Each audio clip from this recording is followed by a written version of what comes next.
episode of the No Secret Agent podcast, where we are thrilled to share some of our amazing members who do wonderful things inside of the real estate community, the real estate industry, and overall. And today I am super excited to welcome a long-term member of the company, Shannon Toms. Shannon, welcome. Thank you. Excited to be here. I know you very well by now, after the many years that we've worked together. And I'd love to hear about your journey inside of real estate, because what I know is that it's been constantly evolving, improving, from brand new agent to a very successful realtor. Take us through how you got started and where you are today. Sure. It sounds exciting. So I have been doing this now for a little over 10 years.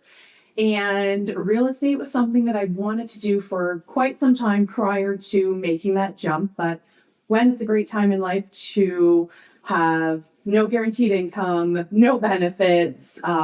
So when I was on maternity leave. Sounds great. Mm-hmm. As you know, we had twin girls, which was really exciting for us. And during that time, realizing that going back to a 9-to-5 Monday to Friday job probably wasn't ideal for me. So it was really a great opportunity to take the leap into real estate. So I was able to get my license while I was on maternity leave, did all the courses, lots of studying during that time. And thankfully, right out the gate, I was able to follow a lot of your systems and able to implement those, reach out to a lot of different people, and had some pretty early success in getting some listings, some buyers. But it was all about putting myself out there and really tugging the twins along too for a lot of the journey. So I want to talk about that for a second, because that's no joke to start into a career like real estate that, quite frankly, does get pretty demanding as you get busier. Yes. With twins. Yeah. So how'd you start with that? Well, we were also living outside of London at the time. We were in a small town called Arpona, and we didn't have DocuSign. We didn't have the ability to do those things yet, to sign digitally. So it was a lot of driving back and forth into London, because that's where a lot of our sphere of influence was located. A lot of our friends and family members were in London. So thankfully, the twins were great little sleepers and loved car rides, and they would come around. And I feel you ultimately really attract what you put out there into the universe as well. I wasn't going to be working with people who didn't enjoy the wild world of me and the twins coming along. And oftentimes they just sit in their car seats and sleep anyway. So it was great. But as they aged, and then we had another baby as well, that just definitely provided a little bit more to the mix. Thankfully, we have some support with family who were able to look after the girls, or some neighbors as well on days where maybe it wasn't appropriate to bring them along for the ride. But a lot of everything I did at the beginning, they were involved in. Yeah. So it was I love that. Yeah. And, I recently interviewed Colleen Wells, Paige Smith, talking about, their business and, lots of young kids and families at the company. I often hear from, and I will say both male and female agents that have young families, they're not having success, and they put it on the family. Like, I'm just too busy with the kids, or I'm just too busy at home. But then on the flip side of it, 1, 2, now 3 people that I've talked to recently that have had tremendous success with very busy families. I mean, twins and, kids under 10 years old. Like, I get it. What would you say your key was, or let me rephrase that. What's the key difference between somebody that makes it work and somebody, and I don't want to say uses that as an excuse, but doesn't seem to make it work when they've got the young family dynamic? It's very easy to blame the family for the lack of time. Mm-hmm. But ultimately, the way I look at it is this career provides me the opportunity to be with the family as much as I need to or want to be. So to be able to you've got to work it in. I just no excuses, unfortunately. And they can help you with things. They can, come along with us and do the pop buys. And is it stressful at times? Of course it is. Would I rather sometimes be at a kid's hockey game than out doing some showings? Of course, but that's ultimately as well the flexibility that you try not to miss those important pieces in life.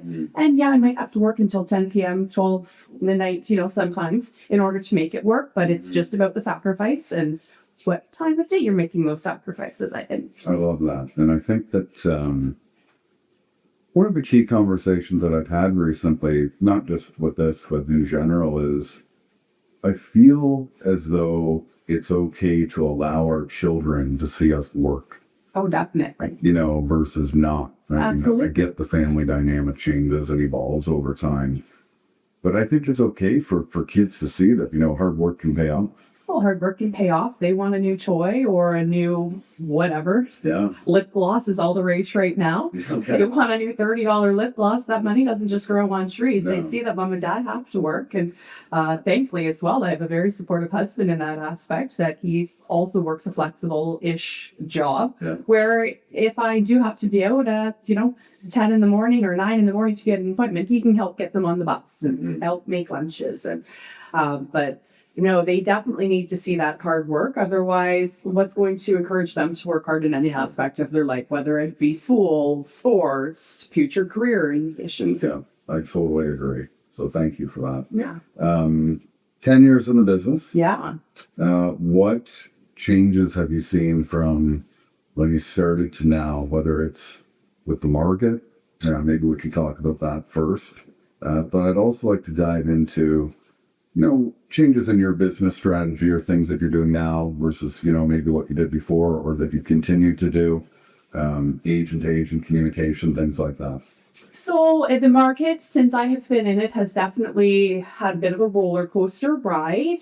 I would say when I first started, it was a little bit more stable, and then it went into that wild time that we had there a couple of years ago. And now it's simmered back down again. And I think that really helps with some of my success here as well, is that I have been able to experience it all. I haven't just ridden the highs. I've also been through previously when it was just a regular balanced market. Mm-hmm. So the market, yes, it fluctuates, and everything in life does, though, as well. It's not just the real estate market. So to be able to go along with it, the ebbs and flows of the business, realize that, yes, I will sell another house if I'm having a slow time. It's all your outlook on it, I find, as well. It's just your positivity behind it all. And you're continuing just to do the same things that have always worked for you. Mm-hmm. We don't need to reinvent the wheel. I don't need to fly a helicopter over London saying I sell real estate. The basics work. They do. It's just the commitment that you have to put into them. And that's where sometimes, not just myself, but others, I'm sure, can take their foot off the gas a little bit and realize, oh, shoot, I got to get back to what got me busy in the first place, and just continue to do that. And then if you want to add on top of that to help yourself grow your business a little further, then so be it. But always sticking with the basics. Mm-hmm. I think we all have that happen, right? Yeah. Where we kind of forget, or I say sometimes we get amnesia about what got us busy in the first place. I think that right now, and I know that you've been in for a while, I certainly have, a lot of us need to find some of that new agent energy. And I reference a little bit on, the gratitude for the business, the looking at when we were at our best in the business, right? Like when we were doing things that were really working, that were operating at that optimal level. Because the business can jade us a little bit, from time to time, for sure. Yes. Right? And so what do you do to stay in that high energy space, whether it's personally or, professional development? What are some of the things that you do? Great question. I try to tune a lot of it out as well. And I don't know if that's silly or not, but I don't like to read a lot of negativity from other realtors about, how terrible the market is, and negativity about their clients or other agents. I just like to stay in my own bubble and keep pushing along. I always, of course, follow the market and what market trends are happening. But in terms of keeping the negativity away, I think is a huge focus of mine, and trying to surround yourself with positive, like-minded people. I don't always go to agent open houses. They're definitely great and fun to go to, but sometimes they're not the most productive, and you might surround yourself with some people that don't match your vibe. Yeah. So that I try to go and support the people that support me, Sure. and offer that positivity and mentorship, I guess, Yeah. maybe. But yeah, so that's a question. Yeah, it does. It totally does. I think boundaries with information, Yeah. or people, places, and things are important. Yes. I had a long-term colleague mention that I was mentioned in a Facebook group I had left a number of years ago, Yeah. for a referral, which, obviously we appreciate referrals in this business. But I know that group is just a place in It's a toxic environment that I do not want to be. And so I turned it down. But that's, an example of that for sure. Because I think that right now, there's so much chatter about the market. There's chatter about, sellers and their expectations and things like that. We've just got to stay in our own lane. Now, I know that you are very big on your past clients, working by referral, your people. Yes. Has that always been the case, or does it continue to evolve? But that's the number one way that, you operate your business? It is. It's definitely the number one way I operate my business is by referral. And it's just something that was engraved early in my career through the courses that were offered at our brokerage. And it is the warmest, fuzziest way to run your business.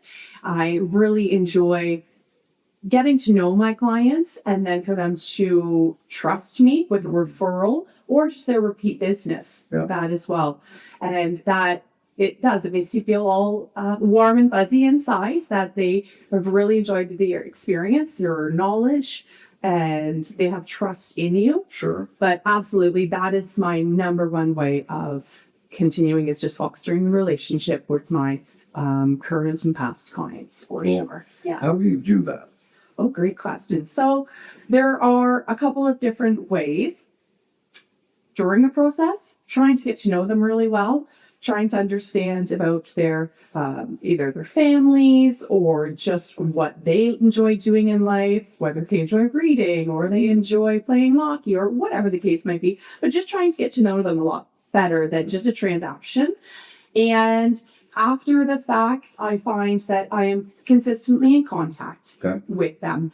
And it's not every day. I'm not knocking on their door every day, but I do pop-bys and drop them off little gifts here and there. I stay in touch. I just try to be top of mind for them. Sure. And whether it's a simple text message here and there to say hello again, because I don't know what's new and exciting in their life, and I would love to know. Or just dropping by. If I get caught doing a pop-by, that's great too. Yeah. I actually have a conversation with people, sending them a monthly newsletter, and whether they really read it and enjoy the content I'm sending them, it's just another way that they see that I'm trying to stay in connection with them the entire time. Yeah. I spoke on a panel, 6-7 years ago for Aria. It was a tour across Ontario. And interestingly, they had a panel of consumers on that had an experience with a realtor in the last year. And they were just downloading that experience to this crowd of real estate agents. And just all of them said that they hadn't heard from their realtor since the transaction, which is crazy. Yeah.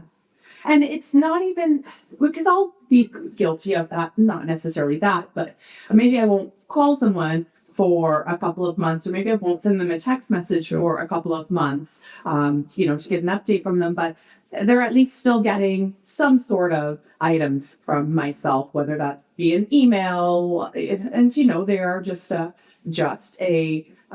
statistics update email, or a newsletter that goes out in the mail that gives them some fall maintenance checklist for their home. But to not continue a relationship with someone that you've already built a relationship with is mind-blowing to me.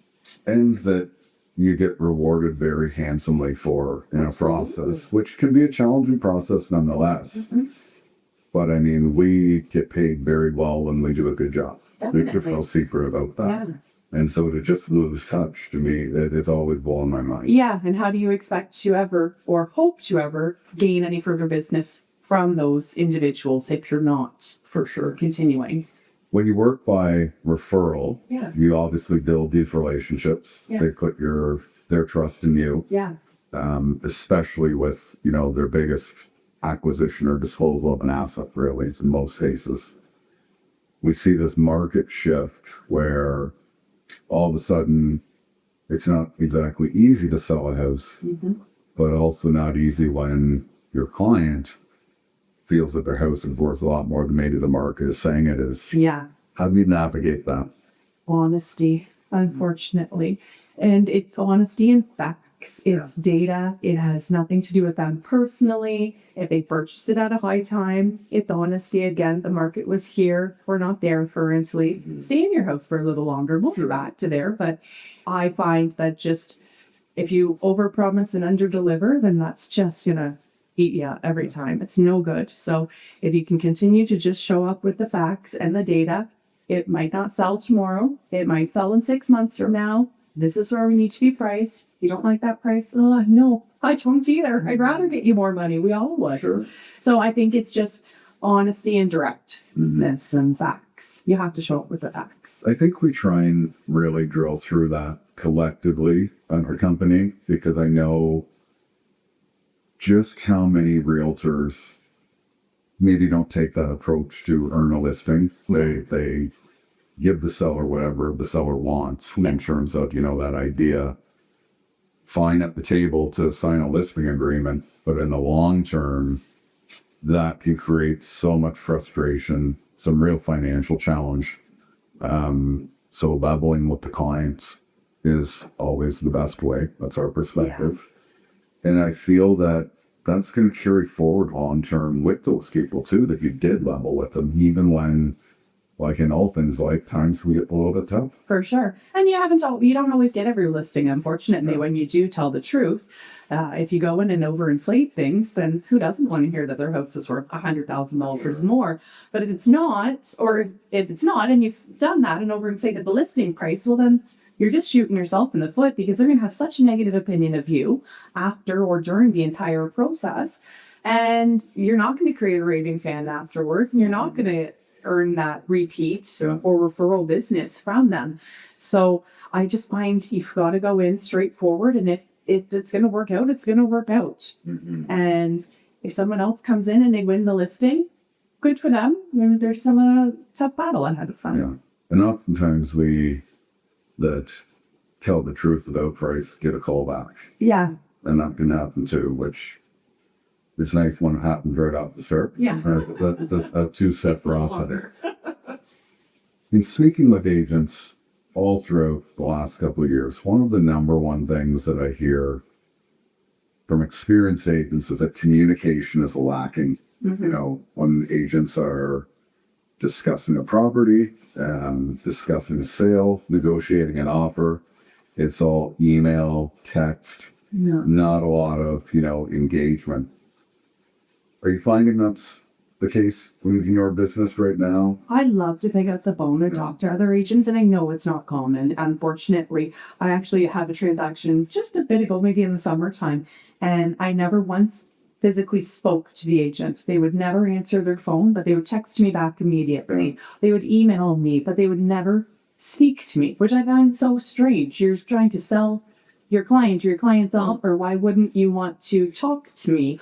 Or I find agent to agent communication can definitely be difficult. And when you are a good communicator, you make those relationships with the other agents, and they, in turn, in the future, enjoy working with you more. Not that your offer is going to get put ahead of anybody else's, but if they know that you're going to pick up the phone and talk to them, they'd be more willing to call you and maybe discuss your offer and make a suggestion, or just a little bit more teamwork. It's so into everything, but absolutely pick up the phone and talk to each other. So much can be misconstrued during a text message. You have no idea someone's tone during a text message, and you can read it one way and then I do completely differently. So for sure. Yeah, I'm a big advocate of picking up the phones. I'd find, if you have two identical offers, let's say they're identical, the price, the terms, the closing date, like absolutely 100% identical. The agent that you've spoken to in the past and has smooth, good, open communication dealing with, that's usually going to get some preference. Absolutely, it is. And it's because you trust that their client is who they say they are. And that they have already done all their homework on their own personal client. You can have a lot more confidence that the transaction is going to go smoothly, it's going to close. Whereas if it's somebody that you've never dealt with before, you're unsure exactly how they operate. Did they check their financing ahead of time? Did they not? Are they a realtor who is going to help walk their client through the home inspection? Or are they just going to let them sit there in fear? I just feel absolutely communication goes so far in this business. Yeah, fully agree. When you look at 2026, what's in store for Shannon Toms? Family, business? Well, family-wise, oh gosh, no more kids. We're good there. Okay. I'm just kidding. You guys are in the hockey rinks nonstop We're right in the now. hockey rinks nonstop. We're just coming out of that. Which we love. I absolutely love it. People say, oh my gosh, I can't believe you're at the rink again. Oh my gosh, I love being here. I love cheering my kids on. Business-wise, every year I'd like to increase my business just that much more. Next year's no different. And I think next year I'd like a better plan of attack. How I'm going to get there, what I'm going to do, what I'm going to change, what's working, what's not working. I would like to just, back to the basics, understand where the business comes from, and get more of it. So we're going to work through that. We are going to work through that together in our one-on-one. We're going to figure that out. I love it. I'm game, and I know you're committed.